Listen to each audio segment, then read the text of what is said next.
National park में एक शख्स तेज रफ्तारी से दौड़ता हुआ दाखिल हुआ। पार्क के गेट के पास ही महमूद और फारूक बैठे पढ़ रहे थे। वो शख्स एक सेकंड के लिए उनके पास रुका और कोई चीज गिराता हुआ तेजी से आगे बढ़ गया। दोनों ने हैरान होकर उस बदहवास आदमी को देखा और फिर जमीन पर पड़ी उस चीज को जो चमक रही थी। एन उसी वक्त वो लंबे तड़ंगे नौजवान दौड़ते हुए अंदर दाखिल हुए और उसकी तरफ लपके। महमूद ने तेजी से उस पर अपना बस्ता रख दिया। आगे पीछे दौड़ते हुए वो उनकी नजरों से ओझल हो चुके थे। ये क्या चक्कर है? फारूक बोला। खुदा जाने, क्या मैं बस्ता उठाकर देखूं? मेरा ख्याल है इसे बस्ते में रखकर यहां से उठ चलो। हो सकता है वो इसे पकड़ने में कामयाब हो जाएं और वो उन दोनों को यहां ले आए। जाहिर है कि इस शख्स को अपनी जान से ज्यादा ये चीज अजीज नहीं होगी। फारूक ने तजवीज पेश की। हाँ, तुम ठीक कहते हो, महमूद ने कहा। दूसरे ही लम्हे महमूद उस चीज को नीचे ही नीचे उठाकर बस्ते में रख चुका था। फिर वो उठे और पार्क से निकल आए। क्या है ये? फारूक ने पूछा। शीशे का एक मुस्ततील टुकड़ा, महमूद ने बताया। कहीं हीरा तो नहीं है? फारूक ने ख्याल जाहिर किया। इतना बड़ा? नहीं, यह हीरा तो नहीं हो सकता। तो एक मामूली से शीशे के टुकड़े के लिए वो इसका पीछा मौत के फरिश्तों की तरह क्यों कर रहे थे? ये तो वही जाने, महमूद बोला। कहीं हम फिर किसी चक्कर में फंसने वाले तो नहीं? लगता तो ऐसे ही है। अब्बा जान सख्त नाराज होंगे। उनका ख्याल है कि हम पढ़ाई की तरफ तो कोई तवज्जो देते नहीं और इधर उधर अपनी टांग अड़ाते रहते हैं। तुम तो जानते ही हो कि हम खुद अपनी टांग नहीं अड़ाते, बल्कि टांग खुद ब खुद अड़ जाती है। अब आज की ही मिसाल ले लो। क्या इसमें हमारी किसी कोशिश का दखल था? खुद ब खुद एक शख्स एक अजीब सी चीज गिराकर चला गया। हाँ, ये तो ठीक है, लेकिन फारूक कुछ कहते कहते रुक गया।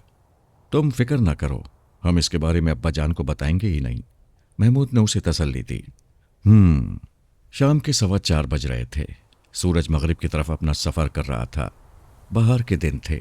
इन खुशगवार दिनों में हर रोज़ शाम को वो नेशनल पार्क में अपने कोर्स की किताबें पढ़ने आते थे, लेकिन उनके वालिद इंस्पेक्टर जमशेद ने उन्हें सिर्फ 5 बजे तक घर से बाहर रहने की इजाज़त दे रखी थी। वो हर रोज़ ठीक 5 बजे घर पहुंच जाते थे, जहां उनके वालिद वालदा और फरजाना उन्हें चाय की मेज़ पर तैयार मिलते। आज हम वक्त से पहले ही घर जा रहे हैं, अब्बा जान इसकी वजह ज़रूर पूछेंगे, फारूक बोल उठा। भाई, कह देंगे कि आज का काम बहुत थोड़ा था, महमूद ने कहा। गोया झूठ बोलेंगे? फारूक ने एतराज़ किया। तो फिर उन्हें सच सच बता देंगे कि आज फिर हम। अरे नहीं नहीं, वो गुस्सा हो जाएंगे। अभी हम उन्हें कुछ नहीं बताएंगे। न तुम इस तरह चैन लेते हो और न उस तरह। अजीब मुसीबत है। खैर, देखा जाएगा, वक्त और हालात के मुताबिक बात कर लेंगे। ये ठीक है। दोनों इस बात पर रजामंद होकर एक साथ कदम उठाने लगे। दफ्तर से चलते वक्त मेज की दराज और इधर उधर की चीज़ों का जायजा लेना इंस्पेक्टर जमशेद की आदत थी। आज भी ठीक 3:45 बजे उन्होंने मेज की दराज खोली तो वो चौंक उठे। घबराहट के आलम में चपरासी को आवाज़ दी। रहीम। Yes sir. मेज की दराज को तुमने खोला था? उन्होंने तेज नजरें उस पर डालते हुए पूछा। मेज की दराज? जी नहीं तो। इसकी चाबी तो हर वक्त आपके पास रहती है। मेरी गैर मौजूदगी में कोई मुझसे मिलने आया था? नहीं जनाब, कोई भी नहीं, रहीम ने इनकार में सर हिलाते हुए कहा। अजीब बात है, इंस्पेक्टर जमशेद के मुंह से निकला। इस मेज की दराज में मैंने 2-3 दिन पहले एक बहुत ही अहम चीज रखी थी और अब वो गायब है। गायब है? रहीम के लहजे में हैरत थी। हाँ, कल जिस वक्त मैं गया था तो वो यहीं मौजूद थी, उन्होंने बताया। और आज दिन में? रहीम ने पूछा। दिन में मैंने उसे नहीं देखा था। वो क्या चीज़ थी सर? शीशे का एक मुस्ततील टुकड़ा। नहीं सर, मैंने मेज की दराज को हाथ भी नहीं लगाया और ना ही मेरे होते हुए यहाँ कोई आया था। ताज्जुब है, फिर आखिर वो कहाँ चली गई? इंस्पेक्टर जमशेद के चेहरे के फिक्र के बादल गहरे होते जा रहे थे। क्या वो इतनी ही अहम चीज़ है सर? रहीम ने पूछा। बहुत ज़्यादा, शायद तुम सोच भी नहीं सकते। कहीं ऐसा तो नहीं कल आप उसे घर ले गए हों? नामुमकिन। मुझे यकीन है कि वो दराज में ही थी। फिर भी घर देख लेने में हरज ही क्या है? बाज़-औक़ात बेख्याली में न जाने क्या कुछ हो जाता है। अच्छा, मैं घर में भी देख लेता हूँ। तुम जाना नहीं, मेरे फ़ोन का इंतज़ार करना। जी बेहतर। इंस्पेक्टर जमशेद बदहवासी के आलम में बाहर निकले। यहाँ उनकी मोटरसाइकिल तैयार खड़ी थी। दूसरे ही लम्हे वो तूफ़ानी रफ्तार से घर की तरफ उड़े जा रहे थे। ठीक 4 बजे वो घर पहुँच गए। बेगम जमशेद उनका इंतज़ार कर रही थीं। क्या बात है, आप बहुत घबराए हुए हैं? एक बहुत ही अहम चीज़ गुम हो गई है। खुदा खैर करे। ऐसी क्या चीज़ गुम हो गई है? शीशे का एक मुस्ततील टुकड़ा, उन्होंने बताया। अरे आप शीशे के एक टुकड़े के लिए परेशान हो रहे हैं? बेगम जमशेद हैरान रह गईं। तुम्हें नहीं मालूम बेगम, वो बहुत ही अहम चीज़ है। ठहरो, मैं पहले उसे घर में देख लूं। उन्होंने घर का चप्पा चप्पा छान मारा, लेकिन शीशे का टुकड़ा उन्हें कहीं ना मिला। उनकी परेशानी में हर लम्हे इजाफा ही होता जा रहा था।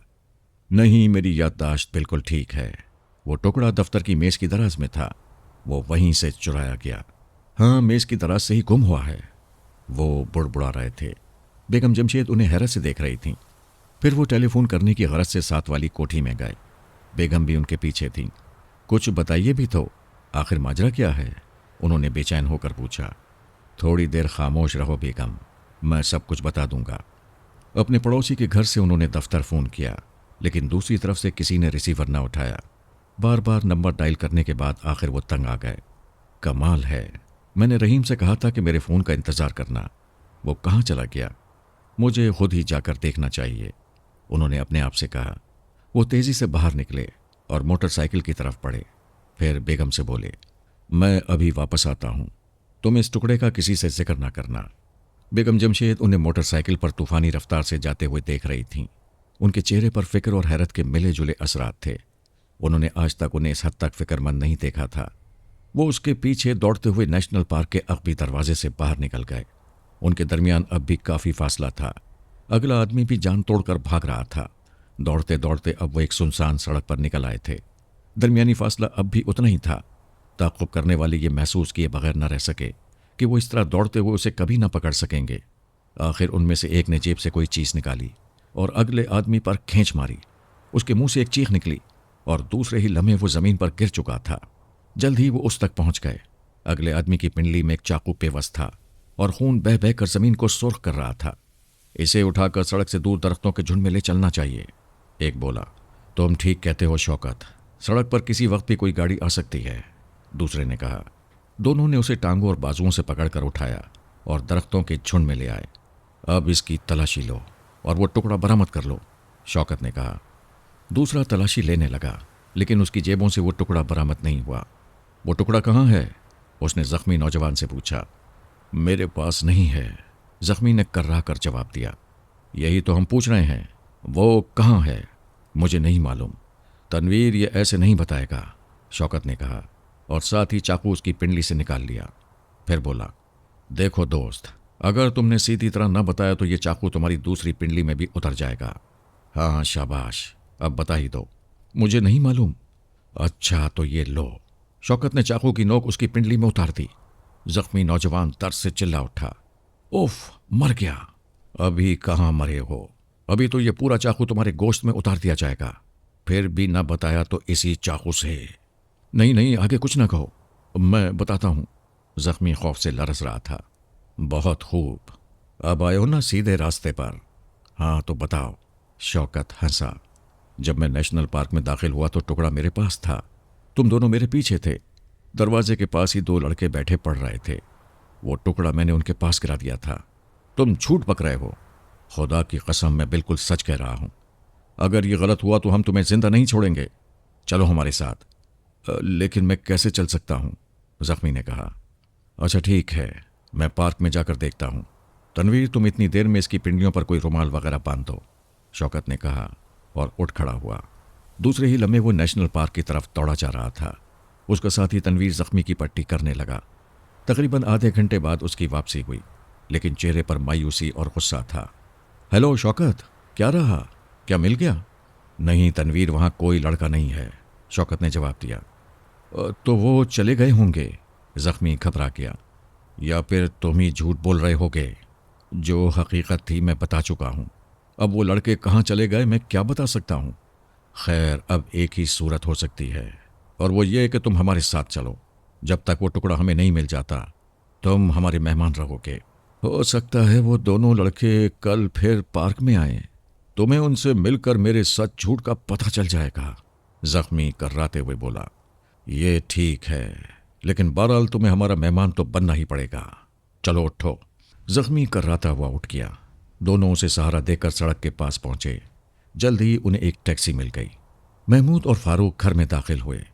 उन्होंने देखा कि उनकी अम्मी शदीद बेचैनी के आलम में इधर से उधर टहल रही हैं। अस्सलामु अलैकुम अम्मी जान, दोनों बैक वक्त बोले। वालेकुम अस्सलाम बेटा। क्या बात है, आज बहुत परेशान दिखाई दे रही हैं? महमूद ने कहा। कुछ नहीं बेटा। नहीं अम्मी जान, कुछ ना कुछ बात तो है, महमूद बोला। अब्बा जान अभी तक नहीं आए क्या? फारूक ने पूछा। आए थे और फिर चले गए, उन्होंने बताया। क्यों? कोई काम होगा, उनकी आवाज़ से परेशानी साफ झलक रही थी।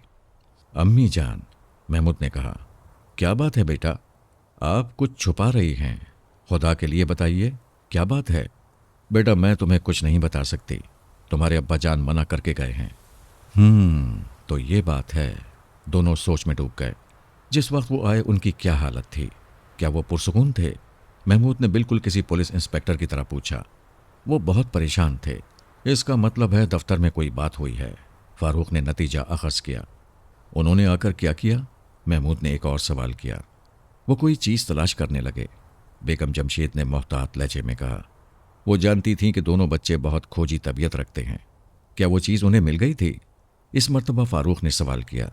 नहीं। फिर वो फौरन ही वापस चले गए? महमूद ने पूछा। हाँ। उन्होंने घर में कुछ खाया पिया? नहीं। बेगम जमशेद भी बिल्कुल उसी अंदाज में जवाब दे रही थीं जैसे कोई पुलिस अफसर उनसे सवाल कर रहा हो। अम्मी जान, आपने हमें असल बात नहीं बताई, लेकिन हम इस नतीजे पर पहुंचे हैं कि अब्बा जान की कोई चीज़ गुम हो गई है। ये चीज़ दफ्तर में ही गुम हुई है। फिर भी वो इस ख्याल से कि शायद वो भूल गए हों, घर में भी देखने के लिए आ गए। वो चीज़ उन्हें यहाँ नहीं मिली, इसलिए वो दोबारा दफ्तर में देखने गए हैं। कहिए, यही बात है ना? महमूद खामोश होकर अपनी अम्मी को देखने लगा। हाँ बेटा, यही बात है। वो क्या चीज़ है अम्मी जान? ये मैं तुम्हें नहीं बता सकती। ठीक है, अब्बा जान ही आकर बताएंगे। ये फरजाना नज़र नहीं आ रही, क्या अपने कमरे में है? नहीं, किसी सहेली के यहाँ गई है। बेगम जमशेद की आवाज़ बुझी हुई थी। इंस्पेक्टर जमशेद तूफानी रफ्तार से मोटरसाइकिल चलाते हुए एक बार फिर दफ्तर पहुंचे। यहाँ रहीम का दूर दूर तक पता न था। उन्होंने पूरी इमारत का एक चक्कर लगाया, लेकिन रहीम उन्हें कहीं नजर नहीं आया। आखिरकार वो इमारत के चौकीदार के पास गए। चौकीदार ने चौंक कर उन्हें देखा और खड़ा हो गया। सलाम साहब, आप और इस वक्त यहाँ? उसके लहजे में हैरत थी। रहीम का कुछ पता है? उन्होंने पूछा। जी साहब, आपके जाने के फौरन बाद चला गया था, उसने बताया। फौरन बाद? जी हाँ। तुम जानते हो वो कहाँ रहता है? मालूम है साहब जी। तो बताओ, उन्होंने बेचैनी से कहा। वो सुल्तानाबाद में मकान नंबर 219 में रहता है। मकान किराए का है। ठीक है। ये कच्ची आबादी है ना? जी हाँ। वो तेज़ी से पलटे, मोटरसाइकिल स्टार्ट की और सुल्तानाबाद की तरफ रवाना हो गए। वहां पहुंचकर मकान नंबर 219 को तलाश करने में उन्हें कोई दिक्कत पेश नहीं आई। उन्होंने दरवाजे पर 2 बार दस्तक दी। तीसरी मर्तबा उन्होंने दरवाजे को धकेला। दरवाज़ा खुलता चला गया। वो बेधड़क अंदर दाखिल हो गए। शाम का अंधेरा फैलता जा रहा था। मकान अंदर से नीम तारीक था। उन्होंने इधर उधर देखा, लेकिन कोई बिजली का बल्ब दिखाई ना दिया। मकान सिर्फ एक कमरे पर मुश्तमिल था और उस कमरे में एक चारपाई और चंद टूटी फूटी चीज़ों के सिवा कुछ ना था। मायूस होकर वो बाहर निकल आए। क्या बात है जनाब? वो चौंक उठे। एक बूढ़ा आदमी उनकी तरफ सवालिया नजरों से देख रहा था। क्या रहीम यहीं रहता है? जी हाँ, बूढ़े ने जवाब दिया। वो अभी तक वापस नहीं आया? जी नहीं, मैं कमरे का मालिक हूं। उसने ये कमरा किराए पर लिया हुआ है, बूढ़े ने बताया। ओह, क्या आपको मालूम है कि वो कहाँ का रहने वाला है? जी नहीं। यहाँ वो कितने अरसे से रह रहा है? उन्होंने पूछा। 6 साल से। 6 साल से, वो बुड़बुड़ाए। ठीक है। वापसी पर इंस्पेक्टर जमशेद के चेहरे पर फिक्र के आसार थे। आज उन्हें जबरदस्त नाकामी का सामना करना पड़ा था। सोच में खोए हुए वो मोटरसाइकिल पर आहिस्ता रफ्तार से घर की तरफ चल पड़े। वो सोच रहे थे कि अफसराने वाला जब वो शीशे का टुकड़ा उनसे तलब करेंगे तो उनका जवाब क्या होगा। दफतन एक तरकीब सूझ गई और कुछ इत्मीनान का एहसास हुआ। इसके साथ ही मोटरसाइकिल की रफ्तार तेज हो गई। वो सोच रहे थे, ठीक है, मैं सुबह ही अफसराने वाला को रिपोर्ट कर दूंगा कि मेरा चपरासी रहीम उस टुकड़े समेत गायब है।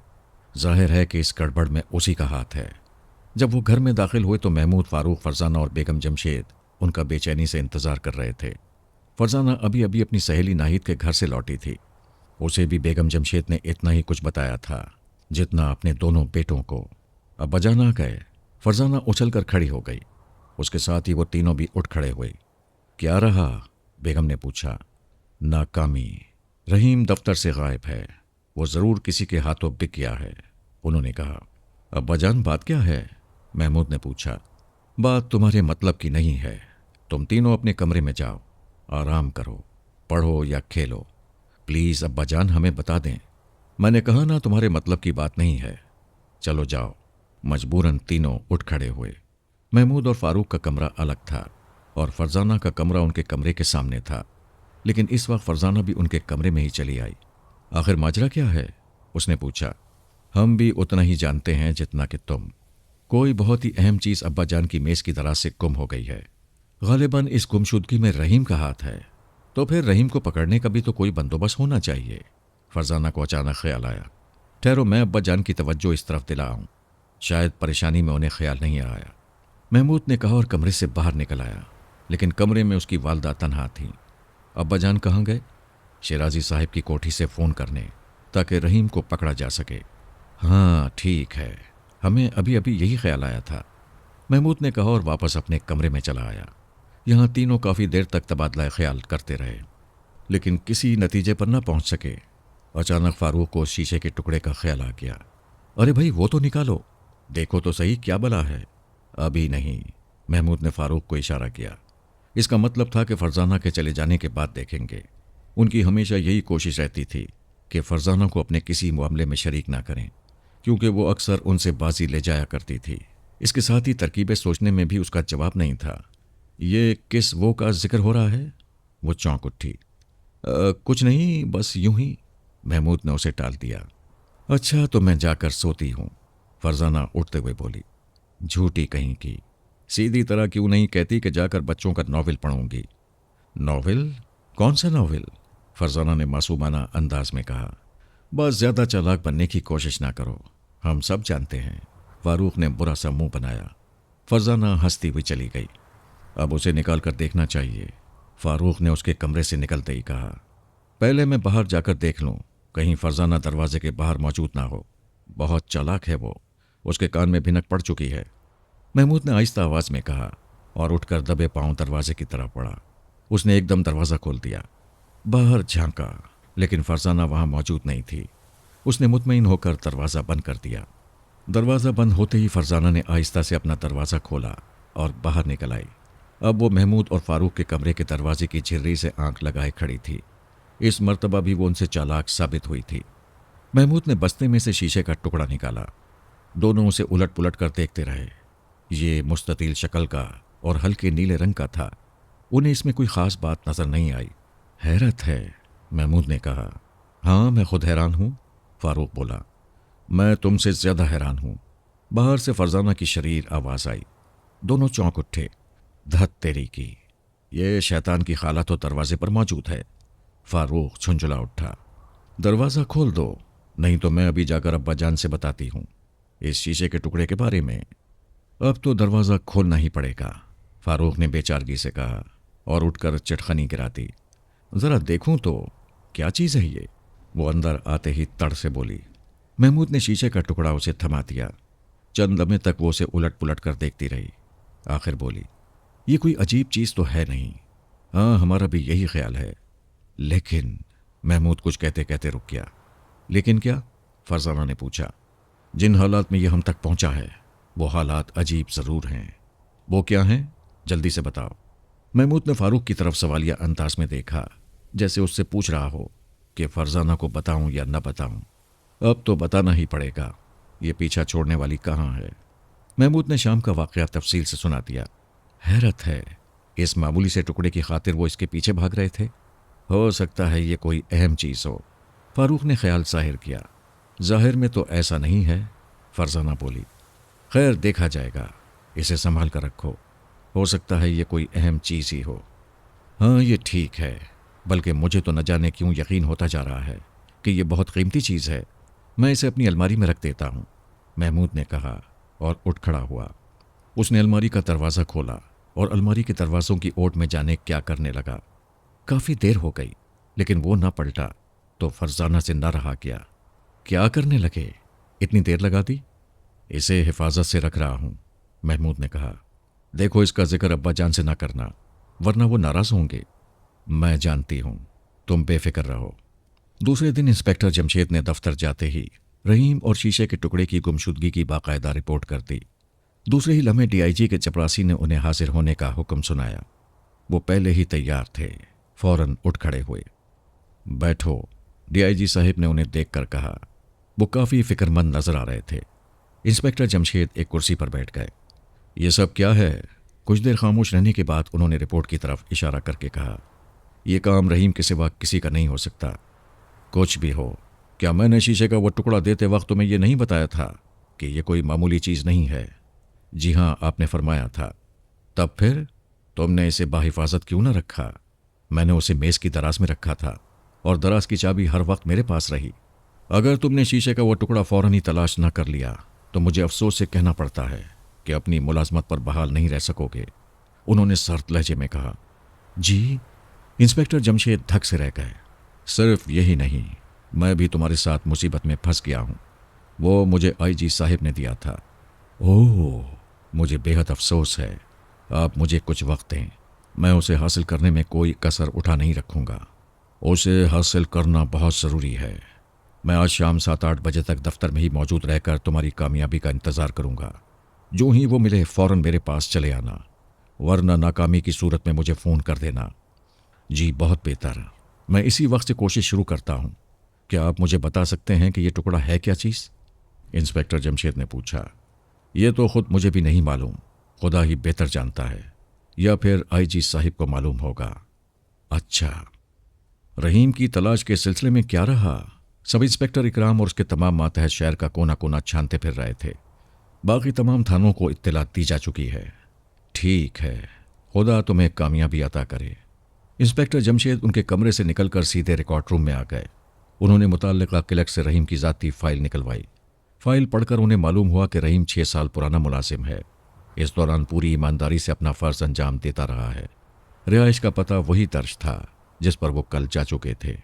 वो सोच में डूब गए। इसका मतलब सिर्फ ये था कि रहीम को कोई बड़ा लालच दिया गया है। उसने किसी तरह मेज़ की दराज खोली, टुकड़ा निकाला और गायब हो गया। यह भी हो सकता है कि टुकड़ा किसी और ने चुराया हो और रहीम को शक की ज़द में लाने के लिए उसे गायब कर दिया हो, ताकि हम यही समझते रहें कि टुकड़ा रहीम ने ही चुराया है। ये सब ठीक था। अब तो सवाल उस टुकड़े को दोबारा हासिल करने का था और उनकी समझ में नहीं आ रहा था कि वो उसे कैसे हासिल करेंगे। उन्होंने ये सब कुछ सोचने के बाद सबसे पहले उंगलियों के निशानात के माहिर को बुलाकर मेज़ की दराज से उंगलियों के निशानात उठवाए। 1 घंटे बाद निशानात की तस्वीर उनके सामने थी। उन निशानात को जब रहीम की ज़ाती फ़ाइल के निशानात से मिलाया गया तो वो आपस में मिल गए। इससे ये बात साबित हो गई कि टुकड़ा मेज़ की दराज से रहीम ने ही चुराया था। अब चुराने के बाद उसने क्या किया और वो खुद कहाँ गया, ये 2 बातें उन्हें मालूम करना थीं। इस सिलसिले में उन्होंने रहीम के साथी चपरासियों से भी सवालात किए, लेकिन कोई काम की बात मालूम ना हो सकी। शाम के 3:30 बजे के करीब सब इंस्पेक्टर इकराम की वापसी हुई। नाकामी उसके चेहरे से साफ ज़ाहिर थी। तो रहीम नहीं मिला, इंस्पेक्टर जमशेद ने खुद ही कहा। दफातन उन्हें ख्याल आया। वो चौंक उठे। अभी तक उनका ध्यान इस तरफ नहीं गया था। उन्होंने फौरन अपने असिस्टेंट से दफ्तर के चौकीदार को बुलाने के लिए कहा। तुम रहीम के मुताल्लिक क्या जानते हो? उन्होंने चौकीदार को तेज नज़रों से घूरते हुए कहा। जी, क्या मतलब? चौकीदार इस अचानक सवाल से घबरा गया। तुम यहाँ कब से मुलाजिम हो? उन्होंने दूसरा सवाल कर डाला। जी, तकरीबन 6 साल से। और रहीम कितने अरसे से मुलाजिम था? जी, वो भी तकरीबन 6 साल से मुलाजिम था। तकरीबन नहीं, बल्कि तुम दोनों एक ही दिन मुलाजिम हुए थे, इंस्पेक्टर जमशेद ने मुस्कुरा कर कहा। शायद, लेकिन मुझे याद नहीं। लेकिन मुझे अच्छी तरह याद है, और अब मैं जो कुछ पूछूं उसका ठीक ठीक जवाब देना। क्या परसों रात को रहीम दफ्तर आया था? जी नहीं। तुम रात को यहीं सोते हो ना? जी हाँ। तो सुनो, परसों रात को रहीम आया था। तुमने उसके लिए मेरे कमरे का दरवाज़ा खोला था और फिर मेज़ की दराज खोलने में भी उसकी मदद की थी। क्यों, क्या मैं गलत कह रहा हूँ? मैं नहीं समझा, आप क्या कह रहे हैं? बहुत जल्द समझ जाओगे। तुम खुद को हिरासत में समझो। इंस्पेक्टर जमशेद हुर्राए। दफातन चौकीदार का हाथ अपनी जेब की तरफ बढ़ा। खबरदार! फौरन ही इंस्पेक्टर जमशेद के हाथ में पिस्तौल नजर आया। इसकी तलाशी लो, उन्होंने सब इंस्पेक्टर इकराम से कहा। सब इंस्पेक्टर इकराम आगे बढ़ा और चौकीदार की जेब में से पिस्तौल निकाल लिया। तनवीर और शौकत 3 बजे के करीब पार्क में दाखिल हुए। उन्होंने दरवाजे के दाएं तरफ दरख्त के नीचे देखा। वहां कोई न था। वो दोनों अभी तक नहीं आए, शौकत बोला। ज़रूरी नहीं कि वो हर रोज़ यहाँ आते हों, तनवीर ने कहा। हाँ, ज़रूरी तो नहीं, लेकिन देख लेने में क्या हर्ज है। हम 4 बजे तक उनका इंतज़ार करेंगे। जैसे तुम्हारी मर्जी। आखिर ये शीशे का टुकड़ा है क्या भला? शौकत बोला। खुदा जाने, हमें इससे क्या गरज कि वो क्या चीज़ है। हमें तो उसे हर हाल में इंस्पेक्टर जमशेद के चपरासी से हासिल करने का हुक्म मिला था। कमाल है, ये रहीम भी अपने सरदार का आदमी निकला। अब ये और बात है कि ऐन वक्त पर उसकी नीयत बदल गई और वो उसे हमारे हवाले करने के बजाय भाग खड़ा हुआ। आखिर उसने ऐसा क्यों किया? उसने सोचा होगा कि यह ज़रूर कोई अहम चीज़ है, क्यों ना इसे लेकर गायब हो जाए और फिर इसकी बड़ी कीमत वसूल करे। सरदार से? शौकत ने हैरत से कहा। और किससे? जाहिर है कि सरदार उसे हासिल करने के लिए मरा जा रहा है। तनवीर हंसा। कल उसने हमारी भी खूब खबर ली, लानत मलामत की और आखिरी मौका दिया है। अब देखो हम वो टुकड़ा हासिल भी कर सकते हैं या नहीं। शौकत ने कहा। मेरा ख्याल है कि बच्चों ने उसे खिलौना समझकर बस्ते में रख लिया होगा। हाँ, शायद तुम्हारा ख्याल ठीक निकले। खुदा जाने वो दोनों कब आते हैं। मुझे एक और ख्याल आ रहा है, तनवीर ने अजीब से लहजे में कहा। और वो क्या? शौकत ने पूछा। क्यों ना हम भी रहीम के नक्शे कदम पर चलें? क्या मतलब? शौकत चौंका। टुकड़ा उन बच्चों से हासिल करके गायब हो जाएं और फिर सरदार से एक मोटी रकम का मुतालबा करें। वो हमें जिंदा नहीं छोड़ेगा, हम उसके हाथ ही नहीं आएंगे। ऐसा ना कहो, वो बहुत बाखबर है, किसी वक्त भी हम तक पहुंच सकता है। हो सकता है इस वक्त भी कहीं पास ही मौजूद हो। छोड़ो यार, तनवीर बोला। ना भाई ना, मैं तुम्हारी ये तजवीज़ मानने पर तैयार नहीं। अच्छा खैर, अरे कहीं वो यही दोनों तो नहीं हैं? तनवीर ने चौंकते हुए कहा। उसकी नज़रें पार्क में दाखिल होने वाले लड़कों पर थी। शौकत ने भी उन्हें देखा और कहने लगा। मालूम तो यही होते हैं, पहले इन्हें आराम से बैठ लेने दो, फिर हम इनसे बात करेंगे। महमूद और फारूक पार्क में दाखिल हुए। उनके हाथ में बस्ते थे। वो सीधे उस दरख्त की तरफ आए जिसके नीचे बैठकर पढ़ा करते थे।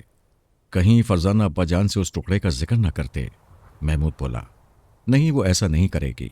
अगर उसने ऐसा किया तो हम आइंदा उसे किसी मामले में शरीक नहीं करेंगे। मुझसे एक और गलती हो गई है, महमूद बोला। और वो क्या? फारूक ने उसे सवालिया नज़रों से देखते हुए कहा। मैंने शीशे का टुकड़ा उसके सामने अलमारी में रखा था। तो फिर क्या हुआ? हुआ ये कि मैंने अलमारी को ताला भी नहीं लगाया। क्या? फारूक के मुंह से निकला। हाँ, मैं ताला लगाना भूल गया था। ओह, तब तो शायद वो उसे निकाल ले। फारूक होशियार, महमूद चौंक कर बोला। क्या बात है? 2 लंबे तड़ंगे आदमी हमारी तरफ आ रहे हैं और मुझे याद पड़ता है कि कल यही दोनों उस शख्स का पीछा कर रहे थे। ओह! उसी वक्त शौकत और तनवीर उनके पास पहुंच चुके थे। प्यारे बच्चों, क्या पढ़ रहे थे तुम? शौकत ने पूछा। जी, अपने कोर्स की किताबें पढ़ रहे हैं, महमूद ने जवाब दिया। वो दोनों उन्हीं के पास घास पर बैठ गए। फिर शौकत ने प्यार भरे लहजे में कहा। क्या तुम हमारी थोड़ी सी मदद करोगे? जी फरमाइए। कल एक शख्स ने हमारी एक चीज़ चुरा ली थी। हम उनके पीछे भागे तो वो पार्क में घुस गया था। आगे जाकर हमने उसे पकड़ लिया और जब अपनी चीज़ का मुतालबा किया तो उसने बताया कि वो चीज़ उसने तुम दोनों के पास गिरा दी थी। क्या उसने तुम्हारे पास कोई चीज़ गिराई थी? क्या चीज़ थी वो? फारूक ने बेताबी से पूछा। शीशे का एक टुकड़ा, मुस्ततील टुकड़ा, हल्के नीले रंग का। जी नहीं तो, हमें तो ऐसी कोई चीज़ नहीं मिली। क्या तुम सच कह रहे हो? जी बिल्कुल। देख लो, हम तुम्हें उस टुकड़े के 5 रुपए दे सकते हैं। 5 रुपए? फारूक खुश होकर बोला। काश वो टुकड़ा हमें मिला होता तो हम 5 रुपए हासिल कर लेते। तो वो तुम्हें नहीं मिला? जी नहीं, फारूक ने कहा। उसके लहजे में अफसोस था। हम तुम्हें इससे भी ज्यादा पैसे दे सकते हैं। क्या तुम 20 रुपए के बदले वो टुकड़ा हमें दे सकते हो? भाई वो हमें मिला हो तो तुम्हें दे भी दें, फारूक ने उकता कर कहा। तुम यूं नहीं मानोगे, एक शख्स ने कसम खाकर कहा था कि उसने टुकड़ा तुम दोनों के पास गिराया था। क्या तुम दोनों कल इसी जगह नहीं बैठे थे? ये ठीक है, हम यहीं बैठे थे। तब हम तुम्हारे बस्तों की तलाशी लेंगे। जी जरूर, बड़े शौक से। दोनों ने उनके आगे अपने बस्ते उलट दिए। शौकत और तनवीर मायूस होकर उठ खड़े हुए। अच्छा भाई, हमें अफसोस है, तुम्हें यूं ही परेशान किया। जी कोई बात नहीं। अगर वो टुकड़ा तुम्हें कहीं गिरा पड़ा मिल जाए तो उसे संभाल कर रखना और 20 रुपए के बदले हमें दे देना। जी जी ज़रूर। भला हम 20 रुपए क्यों हाथ से जाने देंगे? शाबाश। वो दोनों आहिस्ता आहिस्ता चलते हुए पार्क से बाहर निकल गए। उनके निकलते ही दोनों ने एक दूसरे से जोरदार अंदाज में हाथ मिलाए और हंस पड़े। फिर महमूद ने कहा, भाई ये टुकड़ा तो अहमियत इख्तियार करता जा रहा है। हाँ वाकई, पता नहीं ये क्या बला है। शौकत और तनवीर पार्क से निकलकर एक टी स्टॉल में आकर बैठ गए। क्या ख्याल है, क्या ये दोनों झूठ बोल रहे हैं या रहीम ही हमें चक्कर दे रहा है? शौकत बोला, लड़के बहुत चालाक हैं, मुझे यकीन है शीशे का टुकड़ा उन्हीं के पास है। तनवीर ने ख्याल जाहिर किया। तो फिर क्या किया जाए? अगर टुकड़ा उनके पास है तो हम आसानी से हासिल कर लेंगे। वो कैसे? शौकत ने पूछा। उनका ताक़ुब करते हुए उनके घर तक पहुंचने की कोशिश करेंगे और ये वहां पहुंचकर देखेंगे कि टुकड़ा हासिल करने की क्या सूरत है। तनवीर ने तरकीब बताई। हाँ ये ठीक रहेगा, मैं यकीन से कह सकता हूं कि वो टुकड़ा उन्हीं के पास है। कुछ देर खामोश रहकर तनवीर ने कहा, आखिर वो उसे अपने पास रखकर क्या करेंगे? हो सकता है वो उन्हें मिला ही ना हो। शौकत ने ख्याल जाहिर किया। खैर पता चल जाएगा। चाय आ गई थी, दोनों चाय की चुस्कियां लेने लगे। आखिर ये टुकड़ा है क्या भला और हमारे सरदार को इसकी क्या ज़रूरत पेश आ गई? शौकत सोचते हुए बोला, इस बात से इनकार नहीं किया जा सकता कि वो कोई बहुत अहम चीज़ है। क्या है ये मैं नहीं जानता, मुझे उलझन सी होती है। शौकत ने कहा, भाई ये उलझन की बात ही तो है। शीशे का एक मामूली सा टुकड़ा और उसकी खातिर इतनी बड़ी भाग दौड़। भाई सरदार के भेद सरदार ही जाने, उसे ज़रूर मालूम है कि ये टुकड़ा क्या चीज़ है, तभी तो उसकी रातों की नींद उड़ी हुई है। उसकी नहीं हमारी भी उड़ी हुई है। वो खुद तो आराम से बैठा होगा। मैं तो इस जिंदगी से तंग आ गया हूं। शौकत ने अचानक मौजू बदल दिया। क्या मतलब? हाँ, अब मैं चाहता हूं इस मुजरिमाना जिंदगी को छोड़कर शरीफाना जिंदगी बसर करूं। क्या करना चाहते हो? कोई कारोबार। लेकिन कारोबार के लिए पैसा कहां से लाओगे? इसी इंतजार में हूं कि कोई बड़ा हाथ मारूं और फिर अलग हो जाऊं। सरदार तुम्हें जिंदा नहीं छोड़ेगा, तनवीर ने कहा। उसके लिए मैं या तुम किसी खतरे का सबब थोड़े ही बन सकते हैं। जाहिर है कि हम उसके बारे में कुछ नहीं जानते। वो कौन है, क्या करता है, कहाँ रहता है, उसका हुक्म हमें अचानक मिलता है, चाहे हम घर में हों या घर से बाहर। ऐसा मालूम होता है जैसे वो हमारी निगरानी हर वक्त करता रहता है। नहीं खैर, हर वक्त तो क्या साथ रहता होगा। इतना ज़रूर है कि हमें अचानक हुक्म मिलता है। हम नहीं जानते कि किस वक्त उसका क्या हुक्म मिल जाएगा। तनवीर ने कहा, तो फिर क्या ख्याल है, तुम मेरा साथ दोगे या इसी ज़िंदगी में खुश हो? देखा जाएगा, अभी क्या कह सकता हूं। पहले दौलत तो हाथ लगने तो कहीं से। अरे हम बातों में लगे हुए हैं। पार्क के दरवाजे की तरफ भी ध्यान रखो। मैं बराबर दरवाजे की तरफ देख रहा हूं। वो दोनों अभी तक, लो वो निकल रहे हैं। चलो उठो, ध्यान रहे उन्हें ज़रा भी शक न होने पाए। दोनों टी स्टॉल से बाहर निकल आए। चौकीदार की जेब से पिस्तौल का बरामद होना कोई मामूली बात नहीं थी। इंस्पेक्टर जमशेद, उनका असिस्टेंट इकराम और दूसरे 2-3 आदमी हैरत का बुत बने उसे देख रहे थे। आखिर इंस्पेक्टर जमशेद चौंके। हथकड़ी लगा दो इसे। इकराम ने आगे बढ़कर उसके हाथों में हथकड़ी डाल दी। हाँ अब बताओ, रहीम कहाँ गया? मुझे नहीं मालूम, चौकीदार ने खौफजदा लहजे में कहा। ये यूं नहीं बताएगा, इसे इम्तहान गाह में ले चलो, उन्होंने हुक्म दिया। इम्तहान गाह एक ख़ास कमरे का नाम था। यहाँ सख्त से सख्त मुजरिमों की ज़बान खुलवाने के मुख्तलिफ़ किस्म के अजीब व गरीब आलात लगे हुए थे। चौकीदार को उस कमरे में एक कुर्सी पर बिठाकर तस्मों से कस दिया गया। अब इसे बिजली का हल्का सा झटका दो ताकि ये अंदाज़ा हो सके कि इसकी ज़बान खुलवाने के लिए हमें किन किन मुश्किलात से गुजरना पड़ेगा। नहीं नहीं, चौकीदार की आंखें खौफ से फैल गईं। तो फिर बताओ, वो सब कुछ बताओ जो तुम जानते हो, वरना। इंस्पेक्टर जमशेद रुक गए। मैं सब कुछ बता ही देता हूँ। रहीम और मैं गहरे दोस्त हैं। आज से 6 साल पहले हम बिल्कुल बेकार थे। रोज़ी की तलाश में सारा सारा दिन मारे मारे फिरते थे कि एक दिन हमें एक पर्चा मिला। उसमें लिखा था, तुम दोनों को मुलाजिम रखा जाता है। हर माह की पहली तारीख को तुम्हें 200-200 रुपये तनख्वाह मिल जाया करेगी। तुम्हें सिर्फ इतना ही करना होगा कि जो हुक्म मिले उस पर अमल करो। इस तरह हमेशा उसकी हिदायत पर्चों पर मिलने लगी। फिर एक दिन हुक्म मिला कि महकमा सुरख रसानी में चपरासी और चौकीदार की जगहों के लिए दरख्वास्तें दें। हम बगैर किसी पूछगछ के मुलाजिम रख लिए गए। परसों रहीम को हुक्म मिला कि आपकी मेज़ की दराज में से शीशे का टुकड़ा निकाल लाए। उसने ये बात मुझे भी बता दी थी। चौकीदार इतना कहकर खामोश हो गया। तो तुम एक साथ रहते हो? इंस्पेक्टर जमशेद ने पूछा। जी नहीं। शीशे का टुकड़ा रहीम को कहाँ पहुँचाना था? उसने मुझे ये नहीं बताया। टुकड़ा उसने मेज़ की दराज से कब चुराया था? कल सुबह सवेरे, आपके आने से चंद मिनट पहले। अभी वो निकाल ही पाया था कि आप आ गए। इसके मुताल्लिक तुम्हें भी कोई हिदायत मिली थी? जी नहीं। इसका मतलब ये हुआ कि तुम बदस्तूर चौकीदारी करते रहते। क्या इससे पहले भी कुछ चीज़ें चुरा कर अपने सरदार को दे चुके हो? जी हाँ। बहुत खूब। अब ज़रा मेहमान खाने में आराम करो। तुम्हारे मुताल्लिक फ़ैसला इस केस के बाद किया जाएगा। ले जाओ इसे और बंद कर दो। कड़ी निगरानी में रखो। अगर कोई इससे मिलने आए तो उसे भी गिरफ्तार कर लेना। इंस्पेक्टर जमशेद ने अपने 2 मातहतों को हुक्म दिया। फिर इकराम से कहा, इकराम 6 साल पहले का रिकॉर्ड निकाल कर मालूम करो कि रहीम और चौकीदार को किसने मुलाजिम रखा था। जहां तक मुझे याद है उस वक्त डीआईजी सरदार खान थे और उन्होंने ही इन दोनों को मुलाजिम रखा था। फिर भी तुम तस्दीक कर लो। जी बेहतर, इकराम ने कहा और कमरे से निकल गया। तकरीबन आधे घंटे बाद उसकी वापसी हुई। आपका ख्याल ठीक है सर, इन्हें डीआईजी सरदार खान ने तैनात किया था। सरदार खान को रिटायर हुए तो काफ़ी अरसा हो गया है। जी हाँ, तकरीबन 5.5 साल। क्या तुम्हें मालूम है कि वो कहाँ रहते हैं? जिन दिनों वो मुलाजिम थे गुलिस्तान रोड पर रहते थे, अब शादाबगढ़ में रहते हैं। कोठी का नंबर मालूम है? जी नहीं, मैंने कोठी देखी हुई है। तो फिर आओ मेरे साथ। उन्होंने इकराम को अपने पीछे बिठाया और शादाबगढ़ की तरफ रवाना हो गए। उन्हें वहां पहुंचने में सिर्फ चंद मिनट लगे। घंटी बजाने पर एक मुलाजिम ने दरवाज़ा खोला। सरदार साहिब हैं? जी हाँ। उनसे कहो इंस्पेक्टर जमशेद आया है। जी बेहतर, आप अंदर तशरीफ़ रखिए।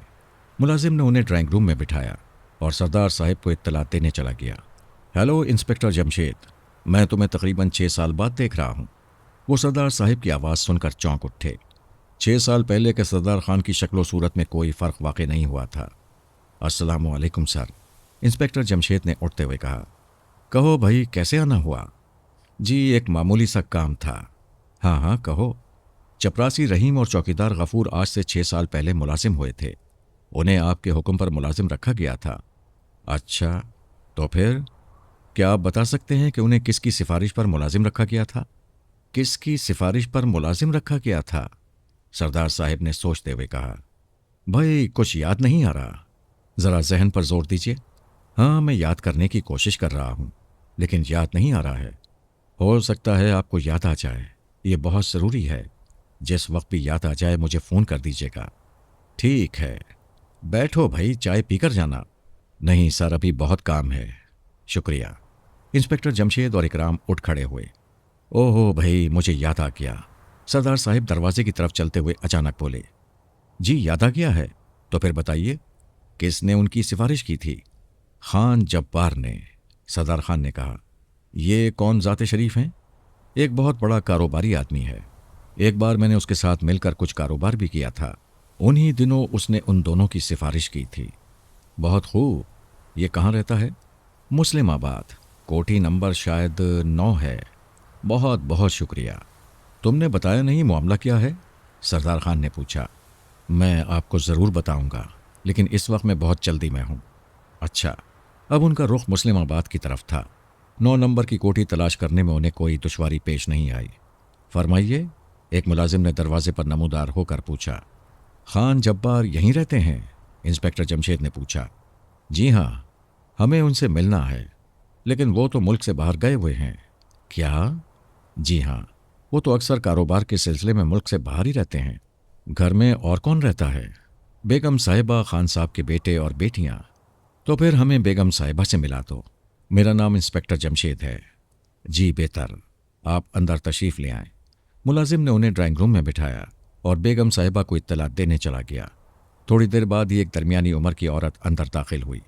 फरमाइए, उसने खुश इखलाक मुस्कुराहट से कहा। खान जब्बार कब तक लौटेंगे? इंस्पेक्टर जमशेद ने ड्राइंग रूम का बगौर जायजा लेते हुए पूछा। कुछ कह नहीं सकती, शायद 1 माह लग जाए। ये तस्वीर उन्हीं की है? इंस्पेक्टर जमशेद ने कमरे में लगी हुई एक तस्वीर की तरफ इशारा करके पूछा। जी हाँ, तस्वीर एक मुअम्मर आदमी की थी जिसके चेहरे पर बड़ी बड़ी खौफनाक मूछें थीं। शुक्रिया, आपको यूं ही तकलीफ दी। कोई बात नहीं। क्या उनसे कोई ख़ास काम था? बेगम जब्बार ने पूछा। जी हाँ, एक ज़रूरी काम था। क्या आपको बैरून मुल्क उनका पता मालूम है? जी नहीं, वो किसी एक जगह नहीं ठहरते। ठीक है, दोनों बाहर निकल आए। इकराम ने पूछा।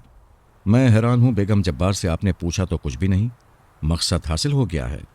मैं खान जब्बार की तस्वीर देखना चाहता था। मैं खान जब्बार की तस्वीर देखना चाहता था। अब तुम अपने 2 आदमी खान जब्बार की कोठी पर लगा दो।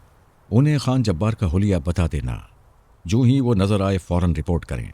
जी बेहतर, इकराम ने कहा। घर वापस लौटने से पहले उन्होंने डीआईजी को फ़ोन करना ज़रूरी समझा, जो कि दफ्तर में उनका इंतज़ार कर रहे थे। वो एक पब्लिक फ़ोन बूथ में घुस गए और नंबर डायल करने लगे। महमूद और फारूक पार्क से निकले। उनका रुख घर की तरफ था। शाम के 4:45 बज रहे थे। सूरज मगरिब की तरफ झुकता जा रहा था। शीशे का टुकड़ा ज़रूर कोई अहम चीज़ है, महमूद ने कहा। हाँ, इन हालात में यही कहा जा सकता है। फारूक सोच में डूबा हुआ था। तो फिर अब क्या करना चाहिए? क्यों ना अब्बा जान को सब कुछ बता दें? फारूक ने कहा। अरे वो नाराज़ होंगे। महमूद ने इनकार में सर हिलाया। तो फिर ऐसा करते हैं कि पहले फरजाना से मशवरा करते हैं। उसका जहन बहुत तेज़ी से काम करता है। फारूक ने तजवीज़ पेश की। हाँ चलो ठीक है। फारूक, तुमने कुछ महसूस किया? महमूद ने सरगोशी की। क्या? कोई मुसलसल हमारे पीछे आ रहा है। तुम्हें वहम हुआ है। पीछे मुड़कर न देखना, हो सकता है मेरा वहम ही हो। अब क्या करें? चलते रहो इत्मीनान से। मेरा ख्याल है हम किसी बड़े चक्कर में फंसने वाले हैं। तब तो आ गई शामत, फारूक बोला। हो सकता है इस बार कोई बड़ा कारनामा हमारे हाथों अंजाम पा जाए। देखा जाएगा। अब बताओ क्या इरादा है? घर चलेंगे भाई, और क्या कर सकते हैं। लेकिन ये जाहिर किए बगैर कि हमें ताक़ुब का पता चल गया है। और घर जाकर क्या करेंगे? फारूक ने पूछा। पाएं बाग वाली खिड़की में से देखेंगे कि ये कौन ज़ाते शरीफ है, महमूद ने कहा। हो सकता है ये वही दोनों हों, फारूक ने ख्याल जाहिर किया। हाँ, ये भी मुमकिन है। वो चलते रहे, यहाँ तक के घर के सामने पहुँच गए। अंदर दाखिल होकर वो सीधे अपने कमरे में आए और पाएं बाग वाली खिड़की खोली। दोनों के कलेजे थक से रह गए। शीशे का टुकड़ा हासिल करने वाले दोनों बदमाश गली में मौजूद थे। इंस्पेक्टर जमशेद को घर में दाखिल होता देखकर शौकत और तनवीर ने हैरत से पलकें झपकाईं। तुम देख रहे हो? शौकत बोला। तो वो दोनों लड़के इसके हैं, और किसके हो सकते हैं? तनवीर की आवाज़ में खौफ था। मैं तो पहले ही कह रहा था कि बच्चे बहुत चालाक हैं। अब हमारा यहाँ ठहरना खतरनाक होगा। इंस्पेक्टर जमशेद कोई मामूली आदमी नहीं है, और यह भी जाहिर है कि उसने हमें घर में दाखिल होने से पहले ज़रूर देखा होगा, शौकत ने कहा। हाँ, ये तो ठीक है। तो फिर खिसक चलो यहाँ से। लेकिन हम सरदार को क्या जवाब देंगे? यही कि अब मामला हमारे बस में नहीं रहा। तुम जानते हो वो ऐसा जवाब सुनना पसंद नहीं करता।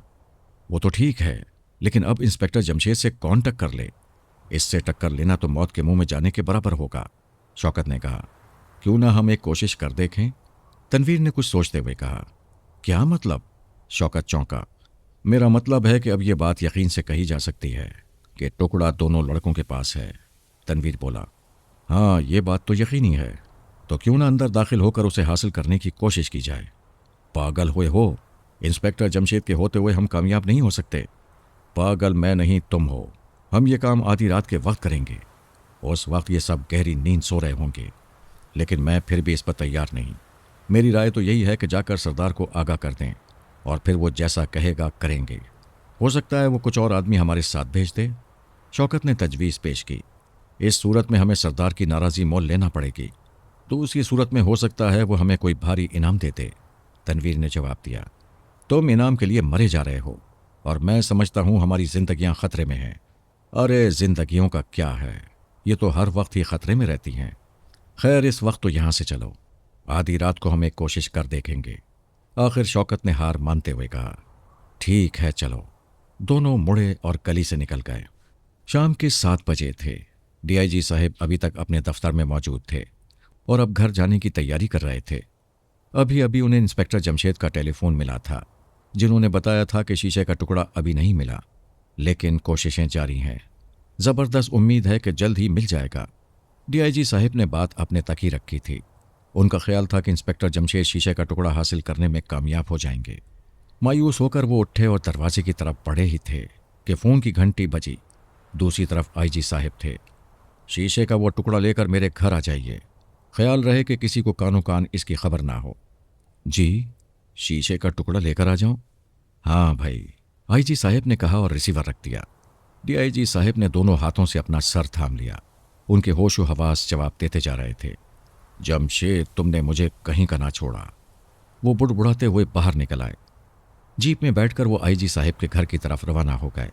जब वो आईजी साहब के ड्राइंग रूम में दाखिल हुए तो ये देखकर सख्त हैरान हुए कि वहाँ महकमा सुराग रसानी के 7 बड़े बड़े ऑफिसर मौजूद थे और आईजी साहब उनसे कह रहे थे, यह हमारी खुशकिस्मती है कि प्रोफेसर रुश्दी जैसे लोग हमारे मुल्क में पैदा हुए, और अफसोस का मकाम यह है कि हम उनकी हिफाजत ना कर सके। आज से 1 हफ्ता पहले वो अपनी तजुर्बेगाह में मुर्दा पाए गए। आप सब जानते हैं कि उन्हें कत्ल किया गया था, लेकिन क्या आप लोग ये भी जानते हैं कि वो इन दिनों किस तजुर्बे पर काम कर रहे थे? किसी ने उनकी बात का जवाब नहीं दिया। डीआईजी साहब उस वक्त तक एक कुर्सी पर बैठ चुके थे। उन्होंने दरमियान में दखल देना मुनासिब न समझा था, न ही आईजी साहब ने उन्हें देखकर उनसे कुछ कहा था। एक बार वो फिर कहने लगे, चंद दिन पहले प्रोफेसर साहब का फ़ोन मुझे मिला था। उन्होंने बताया था कि उनकी ज़िंदगी ख़तरे में है, लिहाजा उनकी हिफाजत के लिए कुछ किया जाए। मैंने उसी वक्त 5 आदमियों की एक पार्टी उनकी कोठी पर तैनात कर दी। अफसोस ये पार्टी उनकी जान न बचा सकी और वो हमसे जुदा हो गए। लेकिन मरने से कुछ देर पहले उन्होंने एक छोटा सा पार्सल मुझे भेजा। आप जानते हैं उस पार्सल में क्या था? शीशे का एक मुस्ततील टुकड़ा। शीशे का टुकड़ा? बहुत से लोगों के मुंह से निकला। चंदे एक मजाक के तौर पर भी मुस्कुराए थे। हाँ, शीशे का टुकड़ा। उन्होंने एक ख़त में लिखा था कि मेरी ज़िंदगी का कोई भरोसा नहीं, इसलिए कौम की अमानत में तुम्हें भेज रहा हूँ। शीशे का ये टुकड़ा दरअसल एक छोटा सा बॉक्स है, और इस बॉक्स में एक फार्मूला है। ये हैरत अंगेज़ बम का फार्मूला है। हमारा मुल्क इस बम को बनाने के बाद दुश्मन मुल्क की ईंट का जवाब पत्थर से दे सकता है। बम बहुत आसानी से बन सकता है और इस पर लागत भी बहुत मामूली सी आएगी। अब हमारा मुल्क असले की दौड़ में किसी से पीछे नहीं रहेगा। आखिर में उस ख़त में बम के मुतालिक और बहुत सी बातें थीं जो सिर्फ साइंसदानों के पल्ले ही पड़ सकती हैं। ये भी लिखा था कि दुश्मन मुल्क के जासूसों को इस फार्मूले की खबर हो चुकी है और वो इसे हासिल करने के चक्कर में हैं, और ये कि बॉक्स को पूरी एहतियात से रखा जाए। अगर उसे ज़रा भी झटका लगा तो बॉक्स फट जाएगा, उसमें दर्जशुदा फार्मूला ज़ाया हो जाएगा। आईजी साहब ने अपनी बात ख़त्म करके उन सबको देखा। चंद लम्हे ठहर कर फिर कहने लगे, मैंने बॉक्स को खोलने की पूरी कोशिश की, लेकिन पूरे 5 घंटे की मुसलसल कोशिशों के बाद भी कामयाब नहीं हुआ। तंग आकर चंद दिन पहले मैंने ये डीआईजी साहब के हवाले कर दिया। अब मैंने आप सबको इसलिए बुलाया है कि सब लोग बारी बारी उसे खोलने की कोशिश करें। हाँ, तो लाइए वो टुकड़ा, उन्होंने आखिरी जुमला डीआईजी साहब से कहा। लेकिन डीआईजी साहब तो साकित व जामिद पत्थर के बुत की मानिंद बैठे थे। फिर देखते ही देखते वो अपनी कुर्सी की पुश्त पर ठलक गए। अरे, ये तो बेहोश हो गए। मालूम होता है वो शीशे का बॉक्स इनके हाथ से निकल गया है, किसी ने कहा। यह कैसे हो सकता है? आईजी कहने लगे। उनके लहजे में घबराहट थी। डीआईजी साहब को होश में लाया गया तो वो कमज़ोर आवाज़ में कहने लगे, मैंने हिफाजत के ख्याल से वो बॉक्स इंस्पेक्टर जमशेद के हवाले कर दिया था, तो इसमें घबराने की क्या बात है? इंस्पेक्टर जमशेद बहुत फर्शनास है और चीज़ों की हिफाजत करना खूब जानता है। उसे यहीं बुला लेते हैं। वो अब उसके पास भी नहीं है। क्या? सबके मुंह से एक साथ निकला। हाँ, दुश्मन उसे उड़ा चुके हैं। ये नहीं हो सकता। इंस्पेक्टर जमशेद कहाँ है? वो सुबह से इसी सिलसिले में भाग दौड़ कर रहा था, अभी घर गया है। तो इस वक्त वो अपने घर में है? जी हाँ। तो हम सब इसी वक्त उसके घर चलेंगे। मालूम होता है इंस्पेक्टर जमशेद मुल्क से गद्दारी कर रहा है, आईजी साहब ने फैसला कुन लहजे में कहा और उठ खड़े हुए। कारों और जीपों का एक छोटा सा काफिला इंस्पेक्टर जमशेद के घर का रुख कर रहा था। इंस्पेक्टर जमशेद के वहमो गुमान में भी ना था कि शीशे का टुकड़ा इतनी अहमियत इख्तियार कर जाएगा। वो अभी अभी तफ्तीश करके और डीआईजी साहब को फ़ोन करके घर लौटे थे और किसी हद तक मुतमईन भी थे। अचानक कारों और जीपों के बहुत से हॉर्न एक साथ बजे। उस वक्त शाम के 8 बजे थे। ये क्या मुसीबत है? महमूद, ज़रा जाकर देखना, उन्होंने परेशान होकर कहा। महमूद ने दरवाज़ा खोला ही था कि उसी वक्त 8-9 आदमी दरवाजे पर पहुंच गए। बेटा, तुम्हारे अब्बू घर पर हैं? आईजी साहब ने कहा। जी हाँ। तो उन्हें फ़ौरन बुलाओ। जी बेहतर। इंस्पेक्टर जमशेद दरवाजे पर आए। दूसरा लम्हा उनकी ज़िंदगी का सबसे हैरान कुन लम्हा था। उनके हेड ऑफ द डिपार्टमेंट और दूसरे बड़े अफसर उनके दरवाजे पर मौजूद थे। या इलाही खैर, उन्होंने दिल ही दिल में कहा। खैरियत तो है, आप लोगों ने क्यों तकलीफ़ की? मुझे बुला लिया होता। पहले अंदर चलकर बैठो, हम कुछ ख़ास बात करने आए हैं। आइए। वो सब ड्राइंग रूम में आकर बैठ गए। महमूद, फारूक, फरजाना और उनकी अम्मी हैरान और परेशान दूसरे कमरे में बैठे थे। अचानक फरजाना की जी में न जाने क्या आई कि उठकर ड्राइंग रूम की तरफ चल पड़ी। कहाँ जा रही हो? उनकी अम्मी ने पूछा। कहीं नहीं, ड्राइंग रूम के दरवाजे तक जा रही हूँ। क्या अंदर होने वाली गुफ्तगू सुनोगी? महमूद ने पूछा। इरादा तो यही है। अगर अब्बा जान को पता चल गया तो खूब मुरम्मत होगी, लेकिन इस वक्त अंदर की गुफ्तगू सुनना बहुत ज़रूरी है। मेरा ख्याल है अब्बा जान मुसीबत में हैं। हो सकता है कि हम उनके किसी काम आ सकें। फरजाना ने पुख्ता लहजे में कहा। ख्याल तो अच्छा है। बेगम जमशेद बोल उठी। ठीक है, चली जाओ, लेकिन दबे पाँव जाना। तुम्हारे कान भी हम सबसे तेज हैं। फरजाना ड्राइंग रूम के दरवाजे पर दबे पाँव चलती हुई आई। दूसरे ही लम्हे उसने दरवाजे से कान लगा दिया। उसके कान से जो जुमला सबसे पहले टकराया वो ये था, वो शीशे का टुकड़ा कहाँ है? शौकत और तनवीर इकट्ठे रहते थे। वो घर पहुंचे तो उन्होंने सरदार का हुक्म एक कागज़ के पुर्जे पर लिखा पाया। लिखा था, फौरन पहुंचो। लो, अब वहां हाजिरी दो। वो ज़रूर उस शीशे के टुकड़े के बारे में पूछेगा। शौकत ने बुरा सा मुंह बनाया। अब जाना तो पड़ेगा ही। चलो भाई, जिंदगी में चैन कहाँ। वो दोनों फौरन ही घर से निकले। हमारा सरदार आज तक हमारे सामने नहीं आया। औरतों की तरह हर वक्त नकाब पहने रखता है। शौकत ने एक टैक्सी रोकते हुए कहा। टैक्सी उनके करीब आकर रुक गई। औरतों की तरह क्यों? औरतें तो अब पर्दे से बेनियाज होती जा रही हैं। तनवीर ने टैक्सी में बैठते हुए जवाब दिया। छोड़ो भाई, बोर ना करो। कई बार मेरे जी में आ चुका है कि सरदार के घर में किसी दिन छुप कर घुस जाऊं और उसे देख लूं। टैक्सी चल पड़ी थी। हम उसकी इजाज़त के बगैर उसके घर में घुस भी नहीं सकते। और फिर हमें क्या पड़ी है यूं ही मुसीबत में पड़ने की? मैं तो इस जिंदगी से तंग आ गया हूं। शौकत बोला। हो सकता है तुम्हारी ख्वाहिश पूरी ही हो जाए। खुदा करे वो दिन जल्द आए। टैक्सी से उतरकर वो कुछ दूर तक पैदल चलते रहे। फिर अपने सरदार के घर के पास पहुंच गए। उस वक्त शाम के 7:45 बज रहे थे। सरदार अपने मखसूस कमरे में था और उस वक्त भी नकाब ओढ़े हुए था। हाँ, वो शीशे का टुकड़ा लाए या आज भी कल की तरह नाकाम लौटे हो? जी, शौकत के मुंह से निकला। क्या मतलब? जी, वो दरअसल क्या बात है, साफ साफ कहो। आखिर उसे पूरी बात बताना पड़ी। तो इसका मतलब यह है कि वो टुकड़ा इस वक्त इंस्पेक्टर जमशेद के लड़कों के पास है? जी हाँ। बहुत बेवकूफ़ हो तुम दोनों। अब टुकड़ा हासिल करना बहुत मुश्किल होगा। हम आज रात उसे हासिल कर लेंगे, तनवीर बोला। बकवास, तुम्हारे फरिश्ते भी उस तक नहीं पहुंच सकते। अब तो मुझे ही चलना पड़ेगा। ये कहते हुए उसने एक बटन दबाया। एक नौजवान फौरन ही अंदर दाखिल हुआ, जो शक्ल सूरत से कोई शरीफ आदमी दिखाई नहीं देता था। फौरन 5 आदमी मेरे साथ चलने की तैयारी करें, हर तरह से तैयार, नकाबपोश ने उसे हुक्म दिया।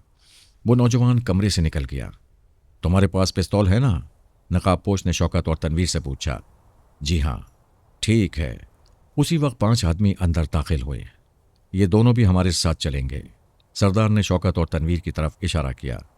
8 बदमाश एक बड़ी सी कार में बैठकर इंस्पेक्टर जमशेद के घर की तरफ रवाना हो गए। मैं कार में बाहर बैठूंगा और तुम लोग मेरी हिदायत पर अमल करोगे, सरदार ने रास्ते में कहा। अरे यहाँ तो बहुत सी कारें मौजूद हैं, ये क्या चक्कर है? इंस्पेक्टर जमशेद के घर के पास पहुंचकर सरदार के मुंह से निकला। कोई गड़बड़ लगती है, किसी ने कहा। गाड़ी यहीं रोक दो, सरदार ने एक तारीख गोशा देखकर कहा। यह जगह इंस्पेक्टर जमशेद के घर से किसी कदर फासले पर थी। गाड़ी रुकने के बाद सरदार ने हिदायत देना शुरू की। 3 आदमी पाएं बाग वाली खिड़की के जरिए अंदर जाकर हालात का जायजा लें और 2 आदमी दरवाजे के सामने पहरा देंगे। 2 मकान के पिछली तरफ निगरानी करेंगे। पिछली तरफ से मकान में दाखिल होने का कोई रास्ता है या नहीं? शौकत और तनवीर एक तीसरे साथी जावेद के साथ बाग की खिड़की की तरफ बढ़े। उन्होंने खिड़की को आहिस्ता से धकेला, लेकिन वो अंदर से बंद थी। सरदार, खिड़की अंदर से बंद है, शौकत ने आकर बताया। सदर, दरवाजे को देखो, वो भी बंद हो तो पिछली तरफ से मकान में दाखिल होने की कोशिश करो। वो तीनों सदर दरवाजे की तरफ बढ़े। दरवाज़ा खुला था। वो बेधड़क अंदर दाखिल हो गए। साथ ही उनके पिस्तौल जेबों से निकलकर हाथों में आ गए थे। बरामदा तय करने के बाद वो जिस कमरे के पास पहुंचे उसका दरवाज़ा खुला था और उसमें महमूद, फारूक और बेगम जमशेद बैठे बातें कर रहे थे। वो उन तीनों को देखकर घबरा गए। खबरदार, किसी के हलक से आवाज़ ना निकले, शौकत ने कहा। उसके हाथ में पकड़ा हुआ पिस्तौल उनकी तरफ तन गया। वो तम बखुद रह गए। आखिर बेगम जमशेद बोली, कौन हो तुम लोग और इस तरह मकान में क्यों घुसे हो? तुम्हारे बेटे हमें जानते हैं और अब ये हमें बताएंगे कि वो शीशे का टुकड़ा कहाँ है। शीशे का टुकड़ा? बेगम जमशेद के मुंह से हैरत की ज्यादती की वजह से निकला। उनकी आंखें फटी की फटी रह गईं। हाँ हाँ, शीशे का टुकड़ा वो हमारे पास नहीं है, महमूद ने कहा। अगर तुमने 10 मिनट के अंदर ना बताया तो हम तुम्हारी वालदा को गोली मार देंगे। इसके साथ ही 3 पिस्तौल बेगम जमशेद की तरफ उठ गए।